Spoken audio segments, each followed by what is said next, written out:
ये एक over top romance drama की दुनिया है। जब से यह इंटर्न कंपनी के दरवाजे से अंदर आया, उसने एक बेदाग हेरफेर का खेल खेला।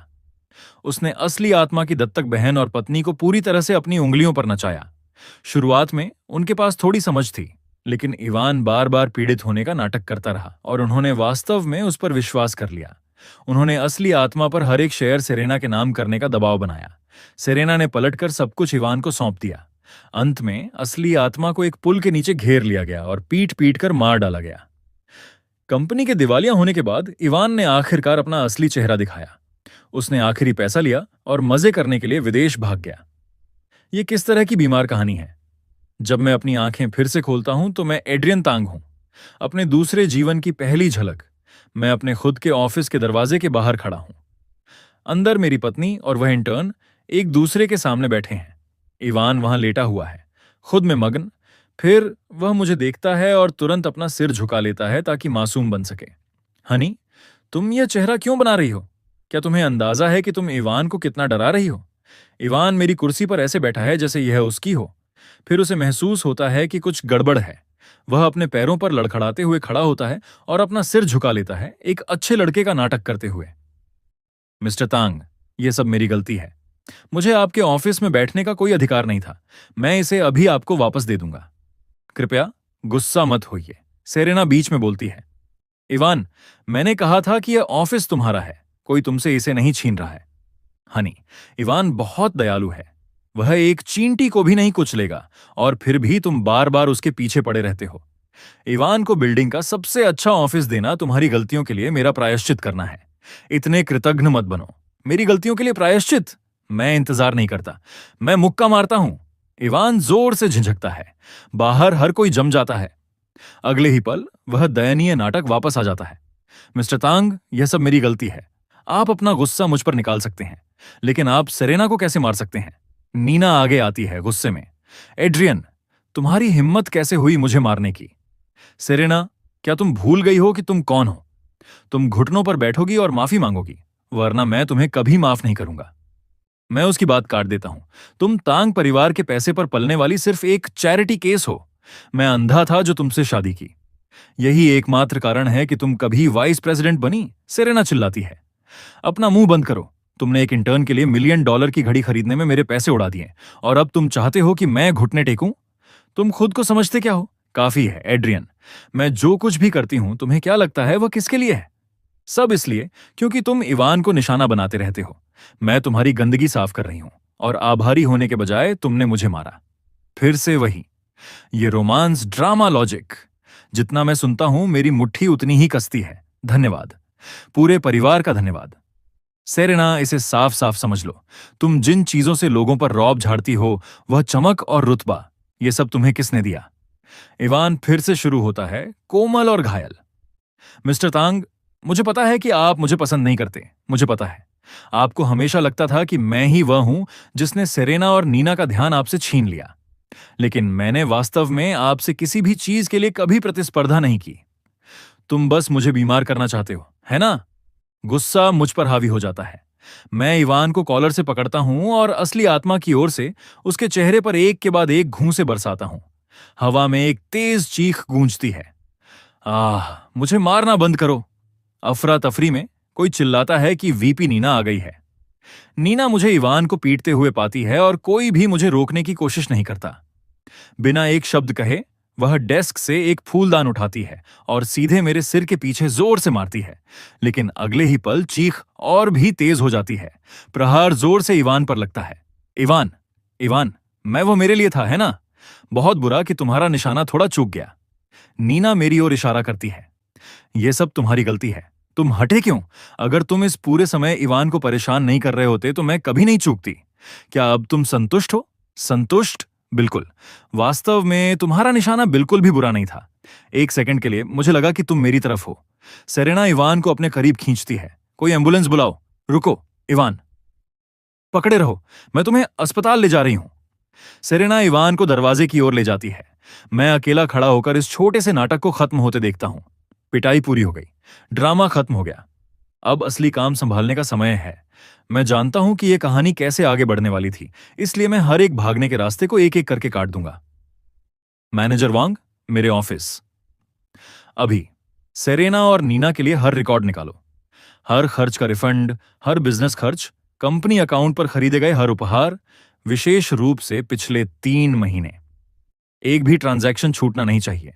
जिस क्षण तुम्हें कोई गबन मिले, मेरे लिए पूरी सबूत फाइल तैयार करो।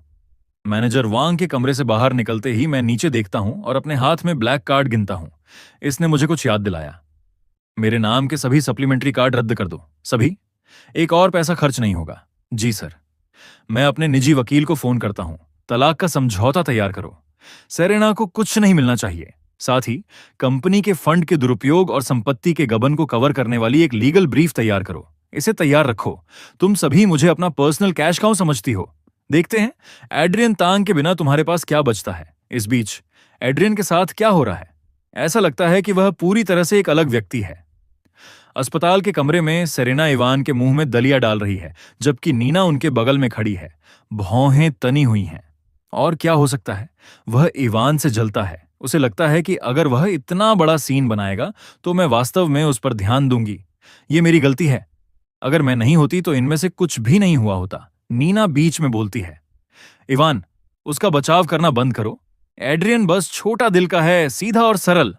इवान अचानक ऊपर देखता है। सेरेना, नीना, क्यों? मुझे अभी अभी नौकरी से क्यों निकाला गया? क्या? सेरेना और नीना दोनों ने एक ही समय में अपने फोन पकड़े। नोटिफिकेशन असली है। इवान को वास्तव में नौकरी से निकाल दिया गया है। नीना भड़कती है। वह रीढ़हीन पालतू कुत्ता। उसकी हिम्मत कैसे हुई? मैं अभी उस ऑफिस में वापस जा रही हूं उसका सामना करने। इस बार मैं उसे घुटनों पर लाऊंगी। सेरेना शांत रहती है। तुम जल्दबाजी क्यों कर रही हो? क्या तुम भूल गई हो कि वह हमें कैसे पूछता था? सेरेना अपनी कुर्सी पर वापस बैठ जाती है। धीरे धीरे बोलते हुए उसकी आंखें नीचे झुक जाती हैं। नीना, इसके बारे में सोचो। हर बार जब हम में से कोई बीमार पड़ा तो वह पूरी रात दौड़ता रहा और सब कुछ संभालता रहा। याद है जब तुम्हें वह बुखार था? वह पूरी रात तुम्हारे बगल में बैठा रहा। और जब मेरे पेट में बहुत दर्द हो रहा था, वह मेरी दवा खोजने के लिए आधी रात को 3 अलग अलग दुकानों पर गया। नीना नरम पड़ जाती है। यह सच है। और वह समय जब हमने शर्त लगाई थी, हमने नाटक किया कि तुम डूब रही हो, बस यह देखने के लिए कि क्या वह हमें बचाएगा, और उसने किया। एड्रियन ने जरा भी संकोच नहीं किया। वह कूदा और सेरेना को बाहर खींच लिया। पुराने एड्रियन वास्तव में हमारे लिए कुछ भी करेंगे। यह सुनकर इवान चुपचाप राहत महसूस करता है। तो इस बार वह गंभीर नहीं है। वह बस हमारा ध्यान चाहता है। नीना एक भौं उठाती है। तुम्हें लगता है कि वह हार्ड टू गेट खेल रहा है? और क्या हो सकता है? बिल्कुल। एड्रियन बस बहुत ज्यादा परेशान हो गया है, बस इतना ही।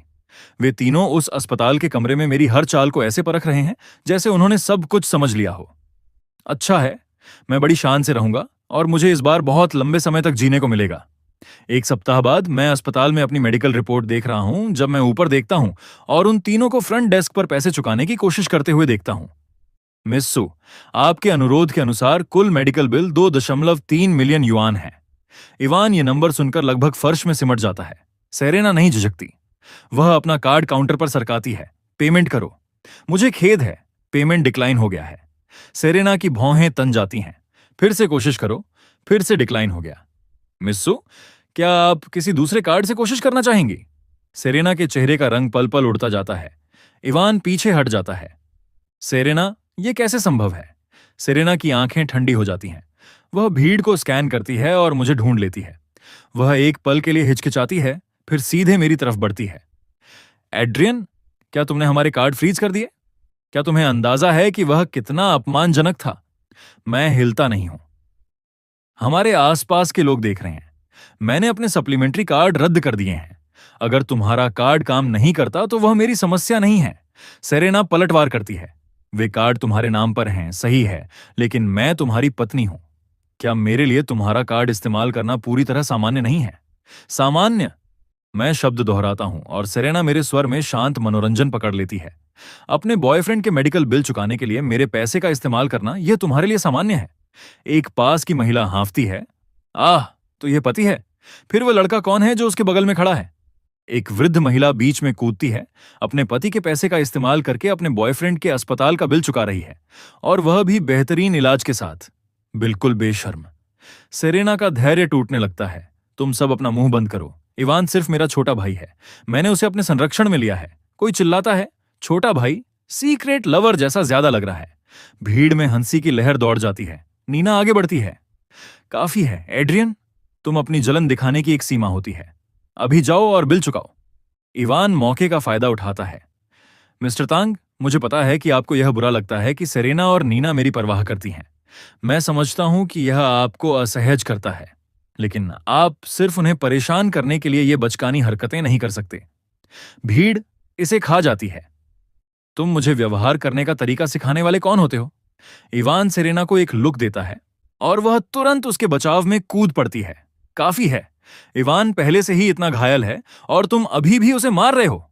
तुम उसके मेडिकल बिल का हर पैसा चुकाओगे। हमें सार्वजनिक रूप से शर्मिंदा करना बंद करो। मैं लगभग हंस पड़ता हूं। नीना को एक जोरदार हिट मिलती है। वह चिल्लाती है और पीछे की ओर लड़खड़ाती है, फर्श पर ढेर हो जाती है। बिल चुकाओ।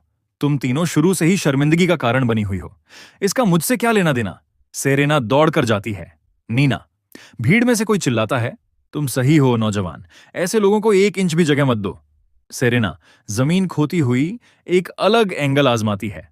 तुम एक वयस्क पुरुष हो, क्या तुम बस बड़े व्यक्ति नहीं बन सकते? भीड़ फिर से हंसती है और हंगामा आखिरकार अस्पताल के निदेशक को बाहर निकाल लाता है। काफी है, तुम सब बहुत देर से ये कर रहे हो। मुझे परवाह नहीं कि कौन चुकाता है। कोई अभी इस बिल का निपटारा करे। ये एक प्राइवेट अस्पताल है, चैरिटी नहीं। नीना अभी भी फर्श पर अपनी सांस ले रही है, कांपते हुए अपने पैरों पर खड़ी होती है। तुम क्या कर रहे हो? निदेशक अपने चश्मे को ठीक करता है। सरल, जब तक यह बिल पूरा नहीं हो जाता मिस्टर इवान इस अस्पताल से नहीं निकलेंगे, अन्यथा हमें इसे मुश्किल तरीके से संभालना पड़ेगा। इवान घबरा जाता है। सेरेना, नीना, मेरा सिर बहुत दर्द कर रहा है। निदेशक एक भौं उठाता है। सिर दर्द? तुम्हारे अटेंडिंग डॉक्टर ने तुम्हें 2 दिन पहले छुट्टी दे दी थी। अजीब है कि दर्द तभी होता है जब भुगतान करने का समय आता है। सेरेना मेरी तरफ मुड़ती है। हनी, बस इसे चुका दो। अगर इवान को कुछ हुआ तो मैं तुम्हें कभी माफ नहीं करूंगी। मैं 1 सेकंड के लिए सोचता हूं, फिर मैं सिर हिलाता हूं। निदेशक तुरंत समझ जाता है। आप उसे मार सकते हैं, बस सिर नहीं। बाकी सब कुछ फेयर गेम है। इवान की चीखें पूरे अस्पताल में गूंजती हैं। रुको, मेरी मदद करो। सेरेना, रुको, मैं भुगतान करूंगा। बस मुझे एक मौका दो, 20 मिनट। मैं कुछ न कुछ पता लगा लूंगा। मुझे छोड़ दो। मैं शांति से कहता हूं, आराम करो, हम तो अभी शुरू कर रहे हैं। शाम तक सर्कस खत्म हो गया है। वे तीनों एक दूसरे को घूरते हैं, अस्पताल की लॉबी में खोए हुए कुत्तों की तरह खड़े हैं। अब हम क्या करें? हम और क्या कर सकते हैं? हम पहले पैसों का जुगाड़ करते हैं। वे अपने बैग और गहने लाने और उन लोगों को वीडियो कॉल करने का फैसला करते हैं जिन्हें वे जानते हैं कि वे उनका मूल्यांकन करवा सकें। यह सिर्फ रीसेल मार्केट है। अगर आपको जल्दी बेचने की जरूरत है तो यही कीमत आपको मिलेगी। सेरेना स्क्रीन को घूरती है। मैंने इस बैग के लिए 8 लाख से ज्यादा दिए थे। अब यह 2,70,000 है। लेना है तो लो या छोड़ दो, बेच दो। खरीदार दरवाजे पर दिखाई देता है। एक एक चीज ले ली जाती है। सेरेना अपने फोन स्क्रीन पर टिकते नंबर को घूरती है। वह इसे नीना को दिखाती है। नीना की आवाज सपाट है। हम घर चलते हैं। हाँ, वापस तांग एस्टेट। हमें एड्रियन के साथ हिसाब चुकता करना है। इस बीच इवान कोने में मुड़ा हुआ बैठा है। उसके चेहरे पर एक धीमी मुस्कान आ रही है।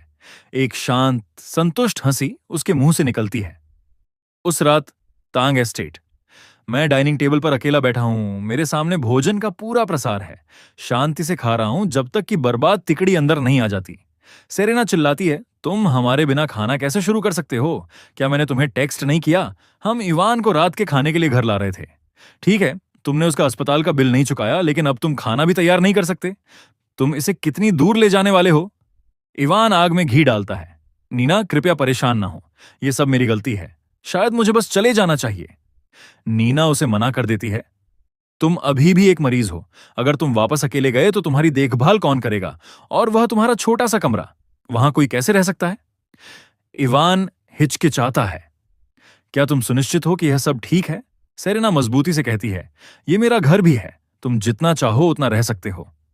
इवान खुद में मुस्कुराता है, पूरी तरह संतुष्ट। अविश्वसनीय। मैंने उन तीनों को निकाल दिया, उनके कार्ड रद्द कर दिए, हर एक सप्लीमेंट्री कार्ड चला गया। और वे अभी भी सोचते हैं कि वे मेरे सामने के दरवाजे से अंदर आ सकते हैं। सेरेना मुझे पूरी तरह से अनदेखा करती है और हाउसकीपर की ओर मुड़ती है। नैनी वांग, तुम वहां क्या कर रही हो? इवान अभी अस्पताल से बाहर आया है। कुछ भी बहुत मसालेदार नहीं, उसके लिए कुछ हल्का बनाओ। मैं कुछ नहीं कहता। नैनी वांग चुपचाप अपने हाथ पोंछती है, किनारे पर एक नजर डालती है और हिलती नहीं है। सेरेना उस पर भड़कती है, क्या तुम बहरी हो? नैनी वांग मुझे देखती है। सेरेना जम जाती है, फिर अपना सिर मेरी ओर घुमाती है। दो अंगरक्षक मेरी तरफ पहले ही स्थिति में आ चुके हैं। एड्रियन, तुम्हें क्या लगता है कि तुम क्या कर रहे हो? मैं अपनी चाय का प्याला आराम से नीचे रखता हूं। मैं उसे ऊपर देखता हूं। मैं क्या कर रहा हूं, मुझे तुमसे पूछना चाहिए। तुम्हें अंदर किसने आने दिया? यह मेरा घर है। मुझे अपने दरवाजे से अंदर आने के लिए किसी की अनुमति की आवश्यकता कब से हुई? मैं उपहास करता हूं। तुम्हारा घर? तुम यहां इतने लंबे समय से रह रही हो। तुम्हें वास्तव में लगता है कि तांग का नाम तुम्हारा है? फेलिक्स। फेलिक्स आगे आता है। तीनों को रोक लो। सुरक्षा टीम अंदर आती है। वे उन तीनों को पूरी तरह घेर लेते हैं। तीनों एक डरा हुआ लुक एक्सचेंज करते हैं, फिर गार्ड उन्हें एक एक करके ले जाते हैं। सेरेना चिल्लाती है, एड्रियन! नीना संघर्ष करती है, मैं तुम्हारी बहन हूं। तुम ऐसा कैसे कर सकते हो? मुझे छोड़ो। क्या तुम अपना दिमाग खो चुके हो? तुम मुझ पर हाथ उठाने की हिम्मत कैसे करते हो? ओह, अब तुम्हें चिल्लाना आता है। तुम्हारे पास ऑफिस और अस्पताल में बहुत हिम्मत थी। सेरेना देखती है। एड्रियन, तुमने अपनी बात कह दी। तुम मेरे साथ ऐसा व्यवहार कैसे कर सकते हो? मुझे तलाक चाहिए। मैं उसे पूरी तरह से भावहीन देखता हूं। तलाक? बिल्कुल। मैं इससे ज्यादा कुछ नहीं चाहता। मैं फेलिक्स को तलाक का समझौता लाता हूं और उसे उसके ठीक सामने रख देता हूं। सेरेना स्थिर हो जाती है। वह मुझे घूरती है। उसकी अभिव्यक्ति बार बार बदल रही है। क्या यह तुम्हारा विचार नहीं था? मैं इसे हकीकत बना रहा हूं। सेरेना एक धीमी गहरी सांस लेती है। उसे नहीं पता कि क्या करना है। वह दस्तावेज को पकड़ती है और हस्ताक्षर नहीं करती है। एड्रियन, ये क्या है? तुम वास्तव में मुझसे तलाक लेना चाहते हो?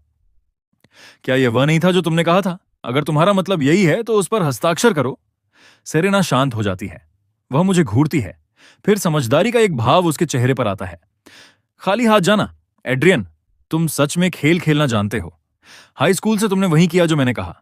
इस शहर में हर कोई इसे जानता है। तुम हमेशा से मेरा पालतू कुत्ता रहे हो और अब तुम मेरे साथ खेल खेलने की कोशिश कर रहे हो। यह रिवर्स साइकोलॉजी है। तुम मुझे पीछे हटने के लिए मजबूर करना चाहते हो। तुम इस विचार पर भरोसा कर रहे हो कि एक बार जब मैं वास्तव में हस्ताक्षर कर दूंगी तो तुम्हारे लिए वापस आने में बहुत देर हो जाएगी। उसके सिर में सच में एक छेद है। अभी भी उसे लगता है कि मैं उसे जाने नहीं दे सकता। तो हस्ताक्षर करो। मेरा समय बर्बाद करना बंद करो। सेरेना अपना जबड़ा सेट करती है। ठीक है, मैं देखना चाहती हूं कि तुम यह नाटक कब तक कर सकते हो। सेरेना हस्ताक्षर करती है। वह एक मुस्कान के साथ समझौते को वापस मेरी तरफ धकेलती है, आश्वस्त है कि अभी भी उसका हाथ ऊपर है। मैं इसे वापस लेता हूं, खुद को एक छोटी सी मुस्कान देता हूं, इसे फेलिक्स को देता हूं और फिर इवान की कलाई पर घड़ी पर नीचे देखता हूं। फेलिक्स, वह घड़ी उसकी कलाई से उतार लो। दो गार्ड इवान को नीचे पिन कर देते हैं। फेलिक्स आगे आता है। इवान दूर हटता है। नहीं, सेरेना ने मुझे वह दी थी। मेरी घड़ी। फेलिक्स घड़ी को हटाता है, शांत और बिना किसी हड़बड़ी के। इसके असली मालिक को वापस कर दो। सेरेना हैरान है। एड्रियन, किस आधार पर तुम इसे वापस ले रहे हो? मैंने उसे इवान के लिए खरीदा था। तुमने खरीदा? तुमने मेरे पैसे खर्च करके उसके लिए एक घड़ी खरीदी और अब तुम मुझे बता रही हो कि तुमने इसे खरीदा है? नीना, और यह अभी भी मेरा घर है। तुम्हें हमें बाहर फेंकने का अधिकार क्या देता है? तुम्हारा घर। तुम सब तांग परिवार पर पलने वाली परजीवी हो और तुमने वास्तव में खुद को यकीन दिला लिया कि तुम यहां की हो। केवल इवान स्थिति को समझता है। मिस्टर तांग, मैं गलत था। मुझे वास्तव में खेद है। कृपया मुझे बाहर मत फेंको। मैं वादा करता हूं कि अब से मैं उसकी बात काट देता हूं, उसे बाहर खींच लेता हूं। मेरी ओर से एक शब्द और गार्ड अंदर आ जाते हैं। घर आखिरकार शांत है। मैं वापस बैठता हूं और अपने खाने का आनंद लेता हूं, पूरी तरह से आसान।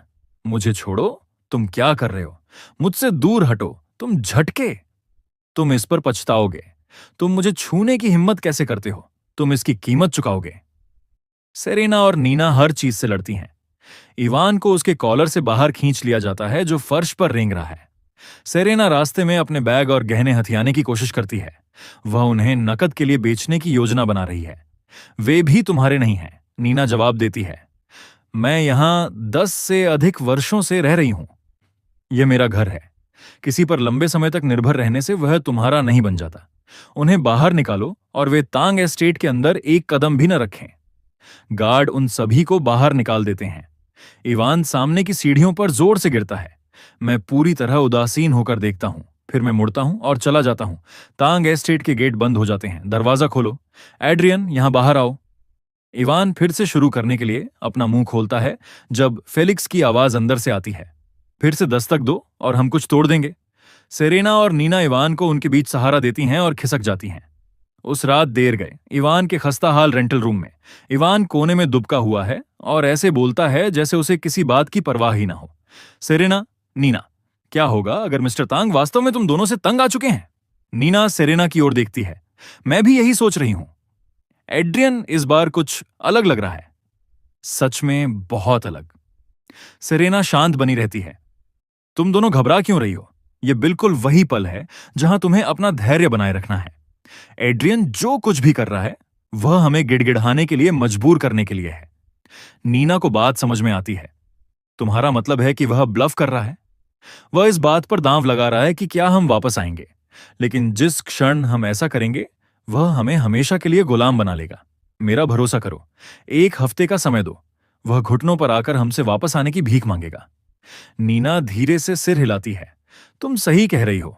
हम अच्छी तरह जानती हैं कि वह पहले कैसा हुआ करता था। दिन बीतते हैं। आने वाले दिनों में उनमें से किसी को एक भी कॉल नहीं आता। इस बीच इवान उन दोनों से अपने पर्सनल नौकरों की तरह काम करवा रहा है। खाना बनाना, कपड़े धोना, उन पर लगातार चिल्लाना कि कैसे कुछ भी ठीक से नहीं किया गया। वे दोनों दिन भर अपने फोन स्क्रॉल करने के अलावा कुछ नहीं करती और फिर भी कोई कॉल नहीं करता।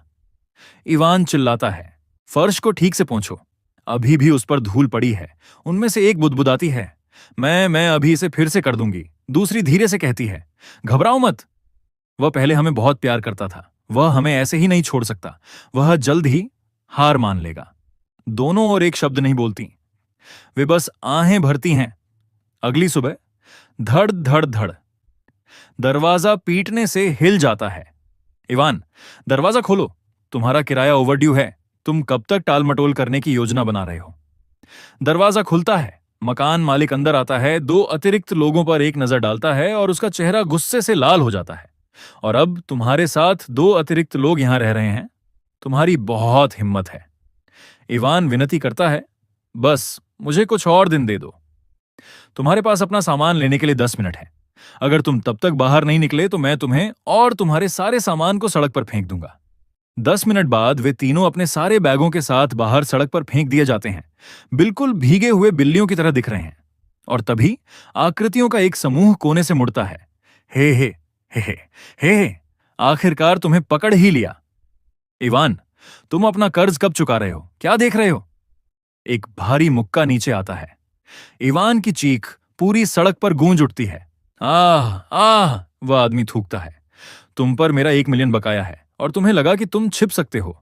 कुछ दिन पहले की वह मीठी बातें कहां गईं? वह दरिंदा इवान के जख्मों पर एक और प्रहार करता है।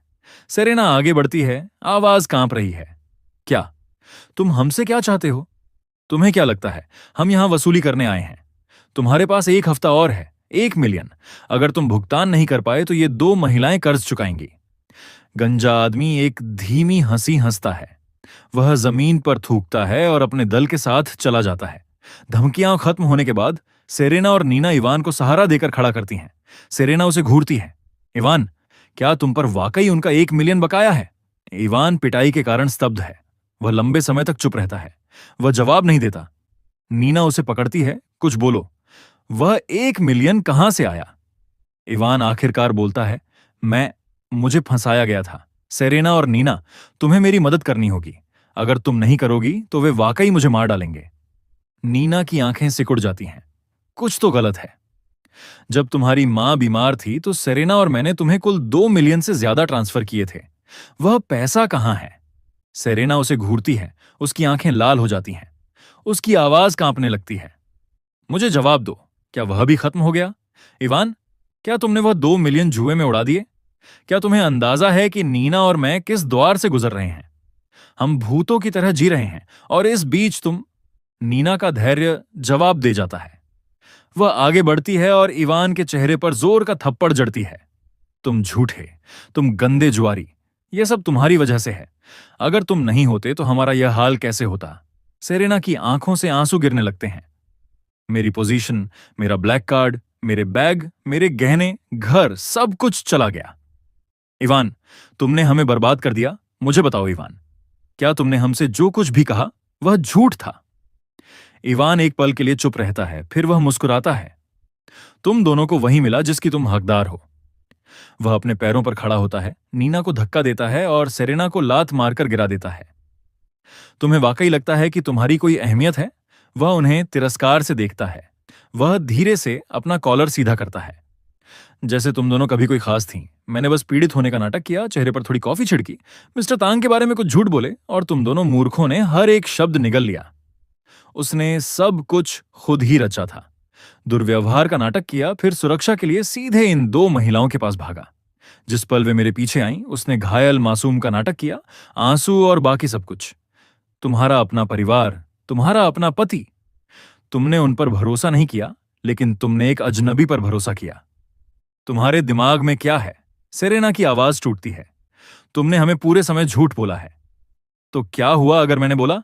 अगर पैसे की बात ना होती तो कौन तुम जैसी दो मूर्खों पर अपना समय बर्बाद करता? तुम में से एक गोद ली हुई चैरिटी केस थी, दूसरी एक कंगाल छात्रा। और तुम दोनों मेरे सामने राजकुमारी बनकर घूम रही थीं। उसका खाना खाना, उसकी ड्रिंक्स पीना, उसके घर में रहना, उसकी कंपनी में कुछ न करना, $1 मिलियन की सैलरी लेना और फिर भी उस आदमी को नीचा दिखाना जिसने तुम्हें सब कुछ दिया। तुम दोनों परजीवी हो, कृतघ्न सांप। मिस्टर तांग ने तुम्हें बहुत पहले निकाल दिया था और तुम अभी भी बाहर सपने देख रही हो। दयनीय मूर्ख। और तुम अभी भी मेरे साथ दिखावा करने की कोशिश कर रही हो। तुम्हारे पास केवल एक विकल्प बचा है। वापस जाओ, घुटनों पर बैठो, मिस्टर तांग से माफी मांगो, उनसे भीख मांगो कि वे तुम्हारी कैश काउ बने रहें। और वह 1 मिलियन तुम यह पता लगाओगी कि उसे कैसे चुकाना है। कैसीनो ने मुझे कोई भी कर्ज सिर्फ इसलिए दिया क्योंकि उन्होंने तुम दोनों के साथ मेरी तस्वीरें देखी थीं। वे जानते थे कि तुम दोनों तांग कॉरपोरेशन में वीपी थीं। 1 सप्ताह। अगर वह पैसा यहां नहीं हुआ तो मैं तुम्हें पछताने पर मजबूर कर दूंगा। सेरेना उस पर झपटती है। तुम झूठे, ये सब तुम्हारी वजह से है। मुझे छोड़ो। वे तीनों एक दूसरे से हाथापाई करने लगते हैं। इवान धक्का देता है। तुम पागल महिलाएं। सेरेना गुर्राती है। मैं तुम्हारा मुंह फाड़ दूंगी। नीना उन्हें अलग करने की कोशिश करती है। इवान रुको, बंद करो, छोड़ो, कचरे के टुकड़े। इवान थूकता है। तुम पागल महिला। लड़ाई आखिरकार खत्म होती है। तीनों हांफते हुए खड़े हैं। कोई नहीं जीता। इवान उन्हें चेतावनी देता है। 1 सप्ताह। अगर वो मिलियन तैयार नहीं हुआ तो तुम मुझसे छुटकारा नहीं पाओगी। सेरेना पलटकर कहती है, तुम झूठे चूहे। बेहतर होगा कि तुम प्रार्थना करो कि एड्रियन हमें वापस ले ले। नीना सहमत होती है। बिल्कुल, क्योंकि अगर उसने नहीं किया तो हम तुम्हें कब्र के उस पार से भी परेशान करेंगे। कुछ दिनों बाद, रात का समय। तांग एस्टेट के गेट के बाहर सेरेना और नीना प्रवेश द्वार पर गंदी और बिखरी हुई खड़ी हैं। वहीं रुक जाओ। फेलिक्स बाहर आता है और उनका रास्ता रोकता है। सेरेना विनती करती है, फेलिक्स, मुझे एड्रियन से मिलना है। नीना आगे बढ़ती है। एक तरफ हटो, मैं घर जा रही हूं। फेलिक्स नहीं हिलता। घर? तुम जैसी दो कृतघ्न सांप इस शब्द का इस्तेमाल करने की हिम्मत करती हो? फेलिक्स गार्ड्स को इशारा करता है। उन्हें गेट से वापस धक्का दिया जाता है। वे जोर से जमीन पर गिरती हैं। अगर तुम दोबारा यहां आई तो हम तुम्हारी टांगें तोड़ देंगे। 2 घंटे बाद वे तांग कॉरपोरेशन पहुंचती हैं। वे अपना सिर उठाकर अंदर जाने की कोशिश करती हैं और दरवाजे पर रोक दी जाती हैं। अनधिकृत कर्मियों को प्रवेश की अनुमति नहीं है। नीना भड़कती है। तुम मुझे रोकने की हिम्मत करते हो? मैं वाइस प्रेसिडेंट हुआ करती थी। तुम अब और नहीं हो। रात के 10 बजे शाम की भीड़ खत्म हो जाती है। मैं अपनी सुरक्षा टीम के साथ इमारत से बाहर निकलता हूं। सेरेना मुझे देखते ही पहचान लेती है। वह दौड़ कर आती है। हनी, यह मैं हूं। नीना पीछे पीछे आती है। एड्रियन, मुझसे गलती हुई। जो कर्मचारी अभी तक नहीं गए हैं वे उन्हें तुरंत पहचान लेते हैं। कोई बुदबुदाता है, क्या वह नीना नहीं है? क्या वह मिस सू और मिस तांग नहीं है? उनका यह हाल कैसे हो गया? वे मेरे सामने खड़ी हैं। हमारे आसपास के सभी लोग देख रहे हैं। कोई कुछ नहीं बोलता। सेरेना की आवाज टूटती है। हनी, हम वाकई जानते हैं कि हमने गलती की। हम दोनों इवान द्वारा धोखा खा गई थीं। वह एक पतित जुआरी, एक झूठा है। नीना की आवाज टूटती है। एड्रियन, मैंने अपना आपा खो दिया था। मैंने उसे सब कुछ करने के लिए मना लिया। क्या तुम हमें इस बार माफ कर सकते हो? मैं उन्हें देखता हूं। तुम अब मेरी भावनाओं का सहारा लेना चाहती हो? क्या वह इवान द्वारा मेरा अपमान करने से पहले था या उसके बाद, जब तुम दोनों ने बिना सोचे समझे उसका पक्ष लिया? वे सुनती हैं। उनके सिर शर्म से झुक जाते हैं। कोई कुछ नहीं बोलता। या यह तब था जब तुमने उसे घड़ियां और बैग खरीदने के लिए कंपनी के फंड का गबन किया, उसके जन्मदिन की पार्टी के लिए पूरा होटल किराए पर लिया, या जब तुमने उसे मेरा ऑफिस सौंप दिया, एक इंटर्न को इस कंपनी पर राज करने दिया और मेरे घर में शिफ्ट हो गई। नीना धीरे से कहती है, एड्रियन, हम वास्तव में उस समय सच्चाई नहीं देख पा रही थीं। सच्चाई नहीं देख पा रही थीं। तो नीना का वह फूलदान मेरे सिर पर फेंकना, क्या वह भी केवल गलतफहमी थी? वे चुप हो जाती हैं। वे जानती हैं कि उनके पास बचाव का कोई आधार नहीं है। तुम दोनों को नहीं लगता कि तुम गलत थीं। तुम जानती हो कि तुम पूरी तरह खत्म हो चुकी हो। सन्नाटा छा जाता है। उनके चेहरे डर से भरे हुए हैं। सेरेना, नीना, क्या तुमने कभी रुककर सोचा है कि अगर मैं कभी जागा ही नहीं होता तो क्या होता? क्या होता अगर मैं तुम्हें बिना किसी सीमा के सब कुछ देता रहता? मेरा क्या होता? जो सब कुछ मैंने बनाया उसका क्या होता? तुम जैसे लोग, तुम तब तक साफ नहीं देख पाओगे जब तक तुम्हारे पास कुछ न बचे, क्योंकि सच्चाई कभी तुम्हारी चिंता थी ही नहीं। तुम केवल यह परवाह करती थी कि कौन तुम्हारी हास्यास्पद श्रेष्ठता की भावना को संतुष्ट कर सकता है। सेरेना फुसफुसाती है, एड्रियन, हमें वास्तव में हर चीज का पछतावा है। बहुत देर हो चुकी है। नीना हाथ बढ़ाती है, नहीं एड्रियन, तुम हमारे साथ ऐसा नहीं कर सकते। मैं पीछे मुड़कर नहीं देखता। मैं मुड़ता हूं और अपनी कार की ओर चलता हूं। वे अभी भी वहीं खड़ी हैं। कुछ दिन बाद मैं अपने एक जूनियर सहकर्मी के साथ हंस और बात कर रहा हूं। सेरेना लगातार फोन कर रही है। मैं एक भी कॉल नहीं उठाता, और फिर भी मुझे खिड़की के पार से जलती हुई नजरें महसूस होती हैं। मैं बाहर देखता हूं और वे अभी भी बाहर खड़ी मेरा इंतजार कर रही हैं। वे बहुत लंबे समय से वहां हैं। उन्हें और अधिक देर तक छोड़ा तो वे पूरी तरह टूट जाएंगी, लेकिन अभी समय बिल्कुल सही है। मैं दरवाजा खोलता हूं। मेरे बाहर निकलते ही वे मुझे देख लेती हैं। वे दौड़ कर आती हैं। एड्रियन, एड्रियन, आखिरकार तुम हमसे मिलने के लिए तैयार हो। राहत उन्हें इतनी जोर से हिट करती है कि वे अपने घुटनों के बल गिर जाती हैं, अपने हाथों को जमीन पर टिकाकर मेरी ओर ऊपर देखती हैं। एड्रियन, हम वास्तव में जानती हैं कि हमने गलती की। हम कृतघ्न सांप हैं। हमने तुम्हारी ओर पीठ घुमाई। मुझे तुम्हारे साथ कभी ऐसा व्यवहार नहीं करना चाहिए था। मुझे इवान का बचाव कभी नहीं करना चाहिए था। मुझे तुम्हारा पैसा कभी नहीं लेना चाहिए था। नीना अपना माथा जमीन पर टिकाती है। एड्रियन, मुझे बहुत खेद है। मुझे वास्तव में पछतावा है। हम तुम्हारे लिए इसे ठीक करेंगे। तुम जो कुछ भी कहोगे हम वही करेंगे। क्या तुम दोनों की बातें खत्म हो गईं? सेरेना ऊपर देखती है। एड्रियन, मैंने कभी तुम्हें वास्तव में गलत नहीं किया। कृपया मुझे इस बार माफ कर दो, बस इस एक बार। मैं एक धीमी हंसी हंसता हूं। मैं गार्ड को इशारा करता हूं कि वह फाइल लाए जो मैंने पहले तैयार की थी। चूंकि तुम इतनी ईमानदार हो तो पहले इसे देख लो। सेरेना पन्नों, नंबरों और हस्ताक्षरों को घूरती है। सब कुछ जाना पहचाना है। नीना भी इसे पहचान लेती है। उनके चेहरे का रंग पल पल उड़ता जाता है। नीना फुसफुसाती है, नहीं, यह सच नहीं हो सकता। सेरेना की आवाज कांपती है। एड्रियन, कैसे? हमारे खाते? सब खत्म हो गया। ये सब खत्म हो गया है। जब मैं बिजनेस ट्रिप पर था तुमने इवान को $1 मिलियन की घड़ी भेजी। तुमने उसके जन्मदिन के लिए शहर का सबसे महंगा होटल बुक किया। सब कुछ कंपनी के फंड से चार्ज किया गया। उपहार, दावतें, सब मिलाकर 5.8 मिलियन। हर एक लेन देन पर तुम दोनों के हस्ताक्षर हैं। सबूत पूरी तरह से पुख्ता है। मैं जब चाहूं तुम्हें कोर्ट ले जा सकता हूं। वे फूट फूट कर रोते हुए एक दूसरे के गले लग जाती हैं। मैं आगे बढ़ता हूं और सेरेना के गाल को छूता हूं। वह कांपती है, नहीं, ऐसा नहीं हो सकता। वे इतना जोर से रो रही हैं कि वे मुश्किल से सांस ले पा रही हैं। मैं थोड़ा समय देता हूं, फिर बोलता हूं, तुम्हारे पास 1 महीना है। उस 5.8 मिलियन का हर एक पैसा मुझे वापस चाहिए। अगर तुम भुगतान नहीं कर पाई तो मैं सीधे पुलिस के पास जाऊंगा। तुम अपनी बाकी की जिंदगी सलाखों के पीछे बिता सकती हो।